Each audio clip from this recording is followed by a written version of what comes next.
right now as well. All right, there we go. Okay, glad I remembered that before we're like 15 minutes in, because that's usually what happens.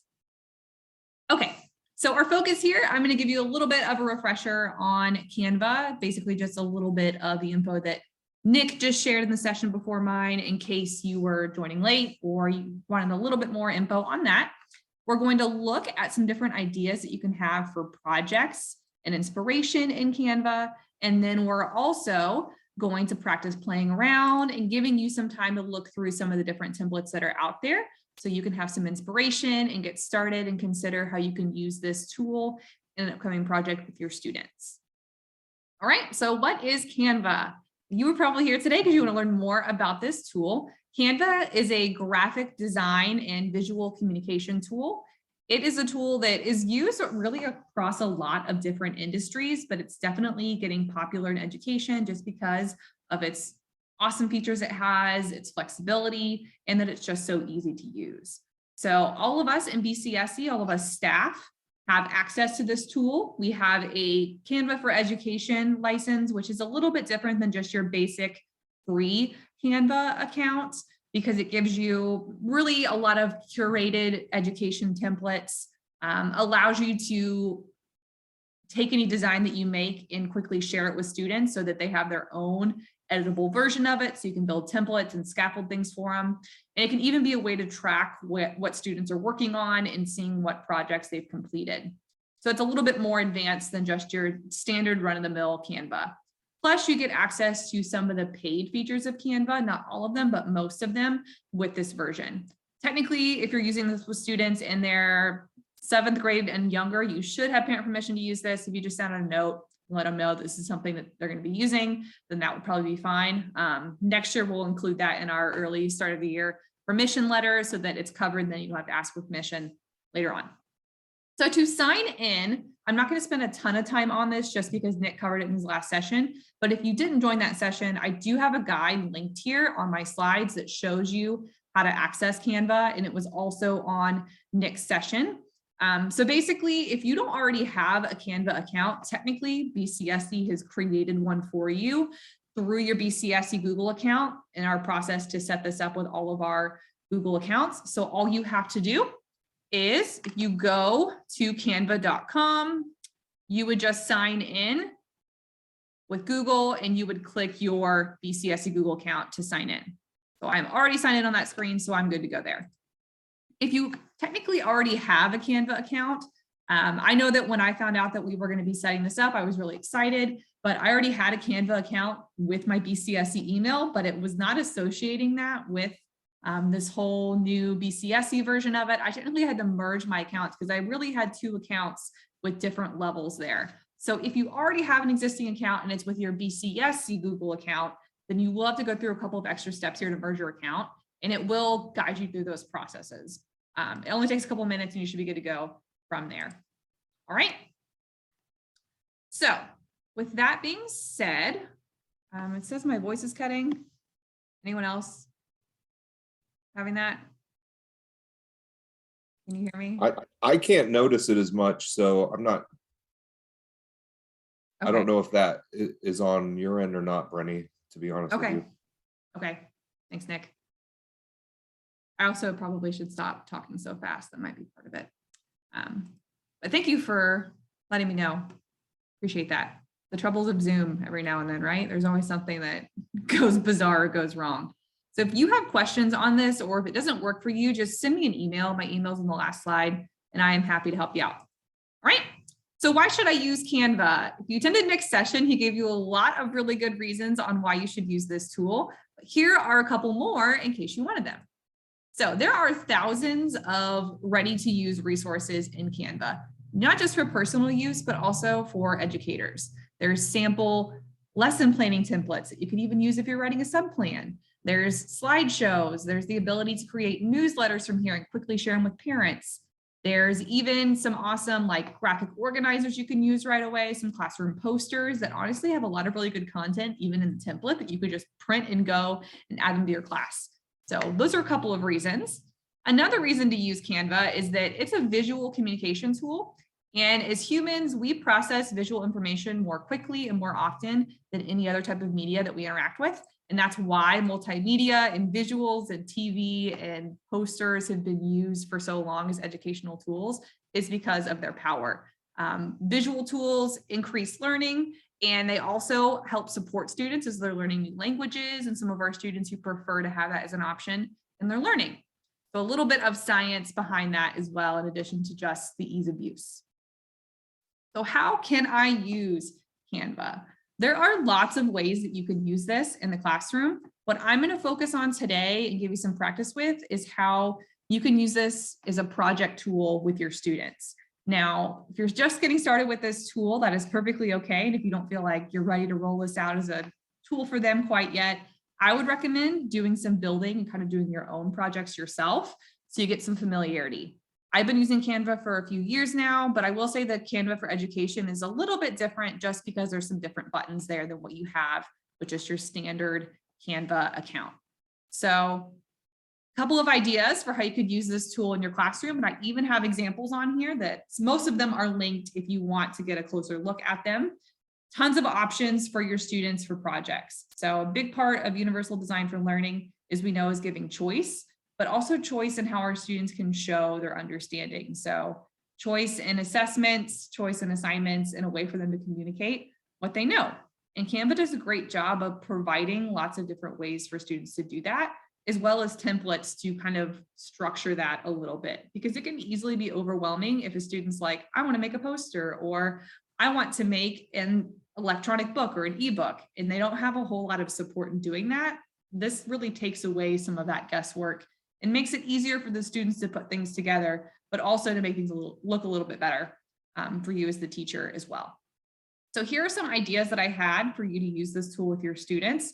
Now, it's really important that rather than just saying, we're going to make a bunch of ebooks, decide what your lesson goal is and whether that really aligns with the goal. But these could be project options for your students. And these options on here kind of go with a bunch of different subject areas. I didn't try to just focus on one. You could do digital posters with your students, resumes for historical figures, book characters, famous scientists or mathematicians, infographics, which are a combination of text, pictures, and data, ebooks or magazines, logos and badges, which also can connect to a lot of different subject areas as well. And then even videos and multimedia as well. Canva really has a template for pretty much anything and everything out there if you're wanting to use this with your students. All right, so how do I share a template with my students? This is one of the awesome things that you have with your Canva for Education account that you do not have available in just your plain basic Canva account. Now, technically, there's several ways that you can do this. So let's say that I want my students to make an infographic that talks about maybe the scientific method or something like that. I'm not a science teacher, so I'm not going to go into all those different steps because I'm a little foggy on that. I have not been in a science class for a while, but let's say that that's the topic I want my students to do. And I find a really great infographic template on Canva. I don't have to have my students log in and have them search for it themselves and go through that whole process that can take a while. I can essentially go in, use the template that I want, and then I get a link, share it with my students, and they have their own editable version of that, and they can take it and go from there. So it's almost like you're giving students a forced copy of a design that you have made or a design that you have found on Canva, kind of like with Google Slides and all that, but there's no clicking of a button that the students have to do that says file, make a copy. It does it for them. Technically, there's two other ways that you can share templates with students and give them their own edit access, but they're a lot slower and there's about 5 or 6 more steps. So I just want to show you the quick way, although it's not the only way of doing this. So I'm going to toggle over into this account. All right. So I'm logged in, good to go here. And if you're ever wondering like if you have more than one account, what account am I in? Whenever you're in your Canva for Education account, it'll always say BC up here at the corner because it's your BCSE account. All right, so let's say that I find an infographic here, or I want to peruse some templates and see one that I like for my students to use. I said scientific method, but maybe we'll do something different. Let's do a shark template. That's fun.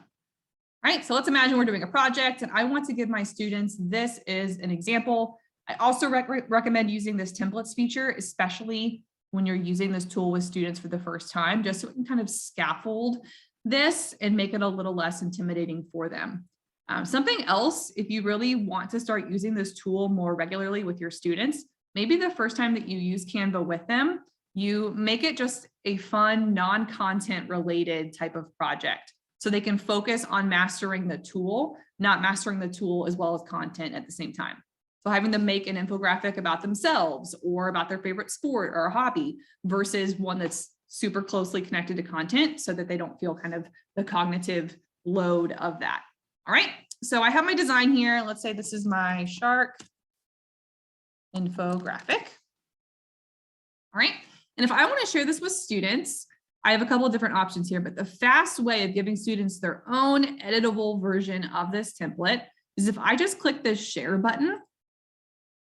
Right here is where I have some options. If I want to type in individual student names, I can do that, but a lot of you have a lot of students and you don't want to be there all day. So what I'm going to do is go down here and where it says share a link to edit, I'm going to change that and do share a link to use as a template. So if I do that, what this is a link that whenever my students click this, they get their own version of it. My original copy is maintained, doesn't mess with it, and they have their own that they can plug in their own information about sharks. So that is a really easy way to use that feature within Canva if you find some designs and you want to support students as they're building their projects. Some other features that you can use in the Canva for Education realm here is technically on this left-hand side where it says Bartholomew Consolidated School Corporation. If you click that, there might be some district designs here. I have not added any there. That's why you don't see a whole lot there right now. But if I technically could create a group and that can be my class of students as well. So that's another way that you can kind of organize templates and share it with student groups. However, I will say if you do go through and you want to manage this by creating a group on Canva, the benefit is that you can share it with just that group. I feel like it's a slower process of doing that though, because you have to type in every single student's name in here. There's no quick way for them to join with a link. You have to type in every single student's name and it pops up. So that's another way you can share templates with students, but I think kind of just using the share template link is the more efficient way to go, right? So that is how you can share templates with students. So now that we know how we can get those to our students, what are some of the examples of projects and designs that you can use with them? All right. So examples here, we have digital posters. So there's a lot of different ways that you can make digital posters. They can be maybe a way for your students to kind of refresh on PBIS expectations, whether for your classroom setting or for the school. There's a lot of really great, obviously ready to use examples that are already on Canva. They can even make informational posters about a topic or an event. So yeah, it's great to have students make physical in-class posters, but sometimes the supplies aren't always available or they don't always have those at home. Maybe they take that traditional trifold poster that they would make in class and they make that on Canva instead. And what's cool is that they can add different media to it. They can add links, they can add pictures, they can even add videos if they would like as well. So it's a little bit more dynamic and interactive. They could do visual representations of readings in class, whether it's poetry or books, and even make how-to posters and tips. So maybe you're a math teacher, you have students create a how-to poster for completing a two-step equation or doing a specific process like the scientific method in science class. So I did try to include some examples here so you can kind of take these and run with them. I know whenever I go to PD, yes, I want to learn about the tool, but I also like to see what other people have done so I can borrow those ideas and then kind of put my own twist on them. So a lot of the examples that I put on here are linked. Some of them I linked as templates so that you have your own version of this example to edit if you would like. Not all of them have links just because some of them are from teachers and students in BCSC. And while I had permission to share it on here, I didn't want to go and dig through all of their stuff. So they just sent me a couple screenshots. But here's some examples from an ELA class where this teacher and the students made visual representations of poetry, so imagery from poems. Over here is a little bit of a PBIS expectation. for citing work and academic honesty. And then here are some additional poster examples. So this is actually one that I made a while ago, and it was just about Digital Citizenship Week, but this one right here was a student created product in BCSC, where the students made a poster to describe some of their goals for the 21-22 school year. Another example there. So this just shows how the students can upload media, and they can put all different types of fonts and those type of pieces within their design.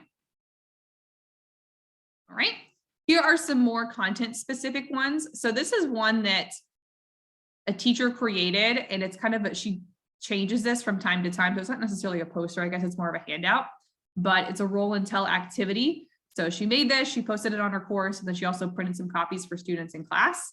So it's just a little bit of a get to know you activity. And then the one over here is a project for an ELA class as well. And this was a group project. So that's also the cool thing about Canva, is that students can work on designs and projects together. All they have to do is whenever they find a template in design, it's kind of like the screen we were just on a few minutes ago, where if I have a design, I can click the share button. I can give my colleague a link, and that's how they can edit with me.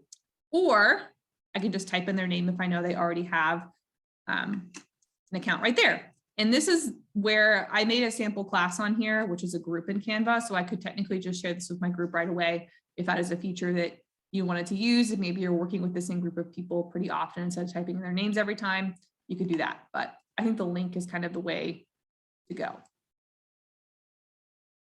Alrighty. So other examples that you could even use this with as well are resumes and business cards. So this is a little bit more, I would say, of a secondary focus, but there could be some elementary examples on here too. So I think it's helpful if students use and get some practice making resumes well before they're outside of the school system and into the real world, as we all call it. And Canva has a lot of examples of resumes, and all formatted really cool, that students can use right away. So the way that students do that is they can just go to Canva once they sign in. And when you go to templates up here at the top, these are just some of their popular ones. I can click resumes and browse all kinds of examples there. There are a lot, and you can even filter it and say what type you like. If you like more of a simple one or creative, all types of options. I have used these templates before myself, and I like them because they're pretty great. And what's cool is that because you're creating this on a more kind of robust graphic design tool, you can add in some nice little like icons that maybe aren't so easy to find on just your traditional Microsoft Word. You can even add like links and QR codes, so you can share this and make it a little bit more interactive than just a standard resume as well. So that could be something you have your students do. But another twist on this is that maybe you have this be something that's associated with your content. So I was a social studies teacher, and I said I wasn't going to do only social studies, but here is a perfect example of how you can use this idea for a social studies class. Maybe you do this for famous scientists and mathematicians as well, or even characters in a book. But this was a student project where they created a resume for a past president and listed some of his achievements and things that he was known for, and things that, as if he was making his own resume, things that he would definitely want to include on there. You can even have students make their own resumes. Like I said, here's some examples here where it kind of scaffolds it for the students by showing some things that they can include on there. And they use this template, go in and customize it for their own. Another example too is to make sample business cards. We do have some business departments and teachers in BCSC, but this is not something that could only be used by them. Maybe you have your students make business cards for themselves, so they practice kind of getting some of those skills too. It can even be connected to your content as well. When I was a social studies teacher, I did a really fun project with my students where we studied different inventions from Chinese dynasties, and we did a whole Shark Tank project. So I had my students pretend like they were the inventor of this famous Chinese invention, and they had to go and do a pitch like on Shark Tank.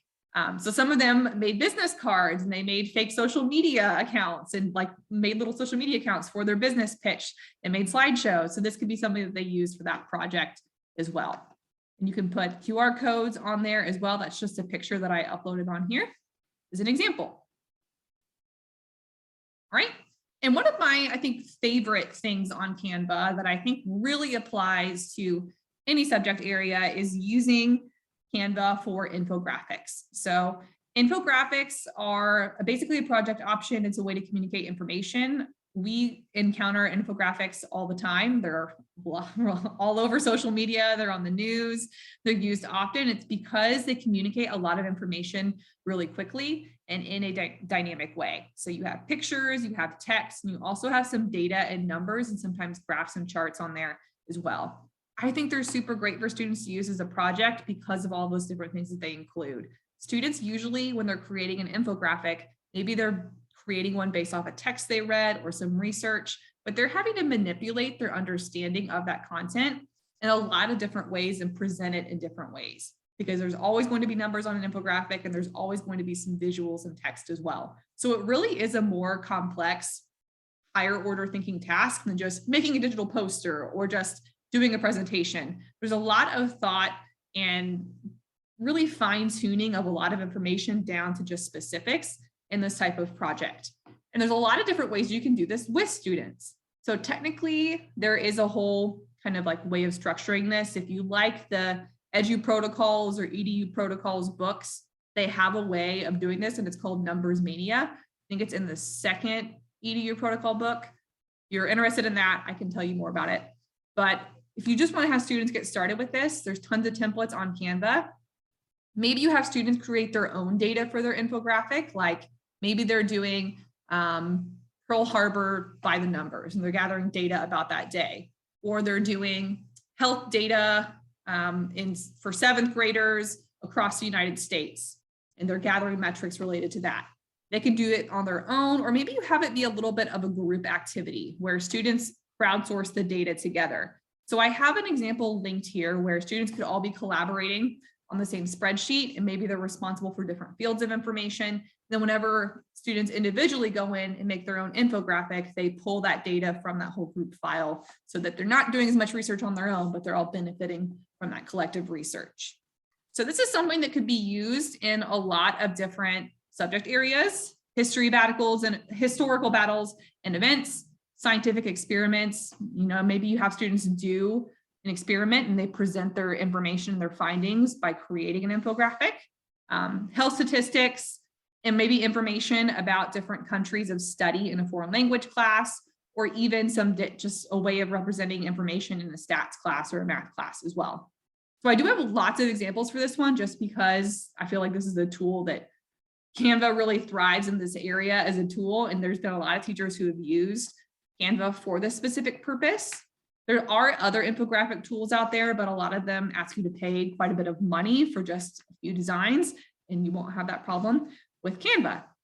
So here are just some examples of some social studies ones. And these are ones that my students made when I was in the classroom. So I went back quite a bit and dug some of these up over the past few years, but just some examples here. I'm going to dive into Canva as well and kind of show you how you can make some really cool charts and graphs on here as well. This is an ELA example over a book, just presenting some of the numbers and information and facts about the author in a book. Some health data, another social studies example.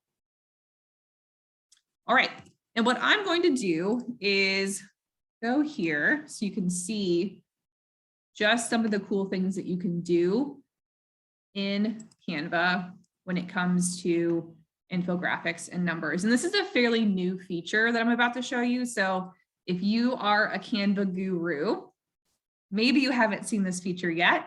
If you aren't a Canva guru, this is going to be something cool that you can leverage. All right, so I'm just going to pull up things to know about the Earth. So again, infographic is a template here, all kinds of examples you can pull from and borrow. If you don't want to make this about the Earth, you are more than welcome to change that if you would like, but that is the example that I have here. So along this left-hand panel is where I have all these different options of things that I can load in to my design. If I wanted to change any of these features here, if I click them, that's how I select it. I can change my font, I can even change my background of this as well. If I just select any part of the background, I can change it up here. I can change the font colors too. Up here is where you have the font colors, and this was like a couple of different colors too.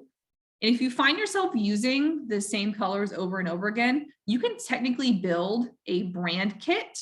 And then whenever you're making a design on Canva, it will pull those same colors, kind of like a quick view, so you can grab those over and over again. I know that's what we use for our BCSU district social media. That's how they always look so clean and polished and consistent, because Josh made a brand kit and then went through and uses that over and over again, right? So if I wanted to add in this cool element that I was telling you about, I'm going to go to Elements, and I'm going to scroll down, and it's right here. It's called Charts. So if you're a math teacher or science teacher, I hope you love this, because I was fascinated the first time that I saw this. So these are some of the different types of data in like smart charts that you can embed all within Canva itself. So you don't have to go to like Google Sheets or Microsoft Excel and make your own chart and load it in here.